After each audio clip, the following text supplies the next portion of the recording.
Saya dulunya merupakan putri raja yang cantik jelita, mak lampir.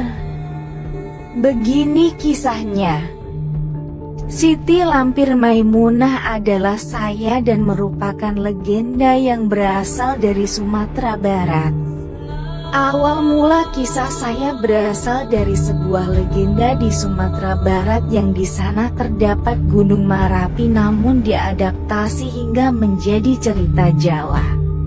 Saya dikenal dengan sebutan Mak Lampir merupakan seorang putri dari kerajaan kuno yaitu Champa yang diambil dari bahasa Vietnam yaitu Chiem Tan dengan arti kerajaan yang pernah menguasai daerah yang sekarang termasuk Vietnam Tengah dan Selatan pada abad ke-7 sampai dengan 1832.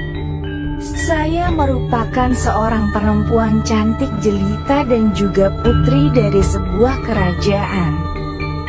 Alasan saya berubah menjadi Mak Lampir yang buruk rupa dikarenakan ada rasa sakit hati yang disebabkan oleh hubungan saya dengan pria yang saya sukai dan tidak direstui oleh keluarga. Pria tersebut bernama Datuk Panglima Kumbang. Datuk Panglima Kumbang disebut dapat merubah wujudnya menjadi seekor macan kumbang atau harimau. Karena sakit hati hubungan kami tidak direstui, saya lalu pergi bertapa ke Gunung Marapi dan bertemu dengan seorang yang amat sakti yang kemudian menjadi guru saya.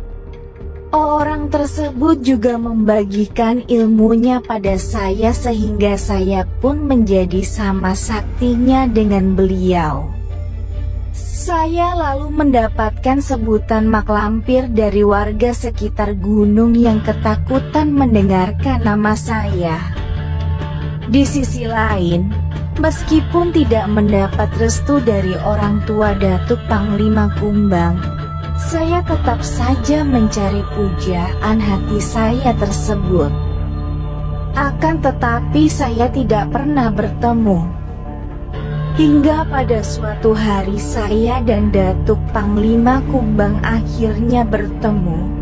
Tetapi kami bertemu dalam medan pertempuran.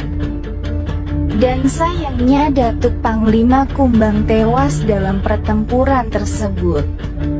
Mengetahui pria yang aku cintai tewas karena peristiwa tersebut, saya merasa sedih dan berusaha mencoba untuk menghidupkan kembali orang yang paling saya cintai. Dengan ilmu yang saya miliki, saya bisa menghidupkan kembali Datuk Panglima Kumbang. Namun dengan satu syarat, wajah saya akan berubah menjadi buruk rupa bila mana bisa menghidupkan Datuk Panglima Kumbang kembali.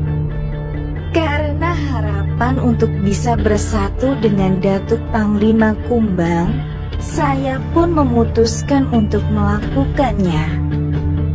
Namun, setelah melakukan pertapaan untuk menghidupkan kembali Datuk Panglima Kumbang, saya justru sangat menyesal. Datuk Panglima tidak mengenali saya dan justru mengatakan bahwa saya yang sudah menjadi wanita buruk rupa adalah sosok setan yang menebarkan masalah dan malapetaka di desa. Sakit hati dengan perlakukannya tersebut akhirnya memicu dendam tak berkesudahan dalam diri saya dan berjanji akan terus memerangi kaum siluman dan Datuk Panglima Kumbang. Untuk terus memerangi kaum siluman, saya pun menggalang kekuatan dengan jin penguasa Gunung Merapi di Jawa. Selain untuk menggalang kekuatan dengan bangsa jin, tujuan saya pindah ke Pulau Jawa adalah untuk membuat ilmu yang saya miliki menjadi semakin sempurna. Gunung Merapi di Pulau Jawa saya jadikan pesemayaman dan mendirikan sebuah kerajaan gaib di sana. Karena hal tersebut, saya